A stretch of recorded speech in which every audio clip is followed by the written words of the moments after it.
किसी भी धर्म में ईश्वर को तर्क द्वारा स्थापित नहीं किया जा सकता है, क्योंकि वो एक भावना है, चर्चा का विषय या वस्तु नहीं। नमस्कार दोस्तों, मैं हूँ राधे और आप देख रहे हैं आपका अपने YouTube channel RM group product. दोस्तों, वीडियो को शुरू करने से पहले बताऊं कि वीडियो को स्किप करके ना देखें और वीडियो को अंत तक बने रहें। और जाने से पहले हमारे नए मेहमानों को रिक्वेस्ट है कि वीडियो को सब्सक्राइब करना ना भूलना और बेल आइकन को दबा देना। सभ्यता की आरंभ से ही लगभग 5000 वर्षों तक सभी युग में, सभी देशों में और सभी धर्मों में एक ईश्वर है या नहीं, इस पर बहस हुई है। फिर भी बातचीत बंद नहीं हुई है। दो प्रमुख धर्मों में भगवान के रूप में ऐसी कोई चीज नहीं है जो हमारे देश में 2600 साल पहले पैदा हुए थे। वे नास्तिक है। हमारे पारंपरिक धर्म में 2000 साल पहले चार्वाक ने ना तो केवल भगवान को अवज्ञा की, बल्कि उन्होंने पवित्र वेदों की भी खिल्ली उड़ाते हुए कहा, चतुर्वेदस्य कर्तारा भंड चोर निशाचरा। यानी 4 वेदों के निर्माता गुंडे, चोर और राक्षस इत्यादि। उनके नास्तिकता और दर्शन के बाद आदि शंकराचार्य ने मौजूद तर्कों का दृढ़ता से खंडन किया। पिछले शताब्दी में ज्योतिष या नास्तिकता के दार्शनिक रसेल ने why I am not a Christian नामक पुस्तक लिखकर ईश्वर की अस्तित्व को नकार दिया। जवाब में हमारे देश में जाकरिया ने लिखा, why I am a Christian. Tamil Nadu में पिछले शताब्दी में ब्राह्मण रामस्वामी ने द्राविड़ कजगमा पार्टी का नेतृत्व एक बड़े आंदोलन में किया, जिसके कारण ईश्वर के अस्तित्व को स्वीकार किए बिना एक मजबूत सामाजिक आंदोलन का निर्माण हुआ। उनके अनुयायी अभी भी तमिलनाडु और अन्य दक्षिण भारतीय राज्यों के लाखों राज्यों में सामाजिक और राजनीतिक क्षेत्रों में सक्रिय हैं।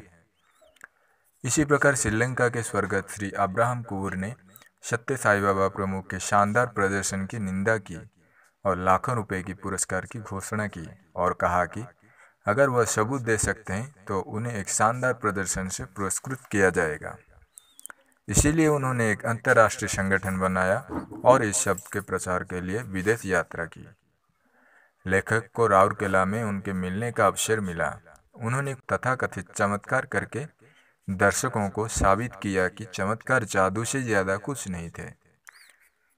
19वीं शताब्दी में एक विश्व प्रसिद्ध जर्मन दार्शनिक फ्रेडरिक ने दृढ़ता से घोषणा की कि ईश्वर मर चुका है, गॉड इज डेड, या ईश्वर जैसी कोई चीज नहीं है। बेशक अपनी अंतिम जीवन में वो पागल हो गया और बहुत दर्दनाक तरीके से मृत्यु हो गई, जिसके कारण का अभी तक पता नहीं है। कैम्ब्रिज में विश्व प्रसिद्ध वैज्ञानिक स्टीफन हॉकिंग ने, जो अब विश्व स्तर के वैज्ञानिक हैं, उन्होंने घोषणा की कि वैज्ञानिक दृष्टिकोण से भगवान के अस्तित्व का कोई प्रमाण नहीं है। इस बारे में वो अपनी नई किताब में लिखते हैं। इसीलिए पूरे युग में, हर देश में, सभी धर्मों में, सभी दर्शन में कोई नास्तिक द्वारा पैदा हुए और अपने मजबूत विचारों को व्यक्त किया है। लेकिन उसी तरह अलग अलग समय में, अलग अलग देशों में और अलग अलग धर्मों में आस्तिकों ने अपनी लेखन, तर्क और खुद के जीवन में भगवान की स्थिति और अस्तित्व के प्रत्यक्ष या अप्रत्यक्ष प्रमाण दिए हैं। आदि शंकराचार्य से लेकर रामकृष्ण परमहंस, रमण महर्षि, महात्मा गांधी तक, या सन फ्रांसिस से लेकर मदर तेरेसा, महात्मा अवतार ईश्वरीय रहे हैं और कोई के लिए रोल मॉडल रहे हैं। तो क्या भगवान वास्तव में मर चुके हैं या जीवित हैं? इस जानकारी को कैसे प्रमाणित या अस्वीकृत किया जा सकता है? इस पर विचार या चर्चा करते समय हमें परमेश्वर के स्वभाव या संगति के बारे में पता होना चाहिए, अन्यथा कोई तर्क या बहस चर्चा संभव नहीं है। यदि ईश्वर को एक अलौकिक महान व्यक्ति या वस्तु विषय माना जाता था, तो ऐसा ईश्वर कभी अस्तित्व में नहीं है, ना ही होता है। यह सिद्ध नहीं किया जा सकता है।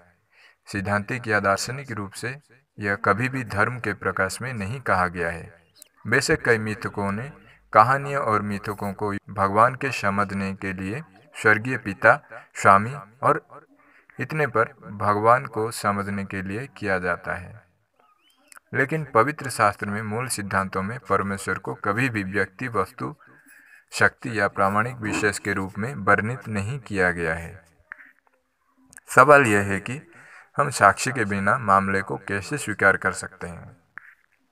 हमारे जीवन में ऐसे कई चीजें हैं जिन्हें साबित नहीं किया जा सकता है या साबित करना असंभव है, जैसे कि बचकाना प्यार, वैवाहिक जीवन, स्नेह, फूलों की सुंदरता, सूरज की चमक और उगता सूरज की किरण, मन का आकर्षण, मन का मोह, हृदय की करुणा, प्यार, चिंता और कोई ऐसे अन्य चीज हम एहसास तो करते हैं लेकिन उन्हें साबित नहीं कर सकते। ऐसे साबित करना लगभग असंभव है। यह बस तब हमारे ध्यान में आया, साक्ष्य संभव नहीं है। उसी तरह ईश्वर की गहरी भावना है, वह इसे जीवन में पाता है, न कि तर्कों या चर्चाओं में। वेदों में कहा गया है कि न प्रवचने न लभ्यते। किसी भी धर्म में भगवान को तर्क से स्थापित नहीं किया जा सकता, क्योंकि वो अनुभव, चर्चा या तर्क का विषय नहीं है। इसीलिए एक दार्शनिक ने खूबसूरती से कहा कि जो लोग विश्वास करते हैं उन्हें प्रमाण की आवश्यकता नहीं है, और जो नहीं मानते हैं उनको प्रमाण देना संभव नहीं है। यह करने के लिए अच्छी बात है और यह वहाँ समाप्त होना चाहिए।